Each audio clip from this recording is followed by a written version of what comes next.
Isang napakagandang hapon po sa inyong lahat. Narito ko ngayon para sa update ng mga lotto result ng PCSO. Kaya naman, ihanda na ang inyong mga ticket para sa ating 2pm lotto draw ng 2D Lotto at 3D Lotto ngayong araw. Huwag na nating patagalin pa. Here's our lotto result.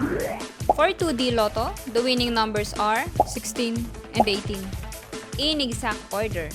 Pwedeng manalo ng 4,000 pesos pag nag-match ang iyong mga number in exact order. 2,000 pesos naman para sa Rambolito System Play.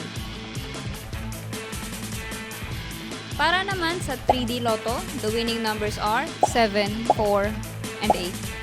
In exact order. Pwedeng manalo ng 4,500 pesos pag nag-match ang iyong mga number in exact order. 750 to 1,500 pesos naman para sa Rambolito System Play. Para naman sa may mga STL ticket kaninang 10:30 AM STL Departmentalized Draw for Visayas, here's the winning number.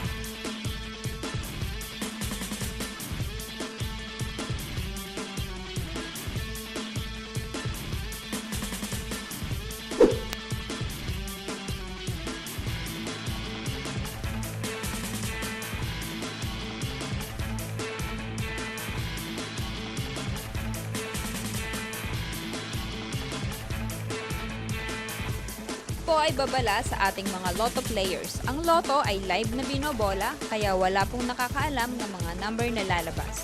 Huwag pong magpapaloko sa mga nagsasabing alam nila ang lalabas sa game at sa authorized outlet lamang bumili ng ticket bago ang draw. Para maklaim ang inyong prize, pumunta lang sa authorized lotto outlet pag nanalo ka ng umabot sa 20 to 10,000 pesos. For more than 10,000 to 300,000 ang panalo nyo, sa PCSO branch na pinakamalapit sa inyong lugar, pwedeng i-claim ang prize with 2 valid IDs. At kapag ikaw naman ang jackpot winner, i-present ang iyong ticket with 2 valid ID sa PCSO main office located at Shaw Boulevard, Mandaluyong City.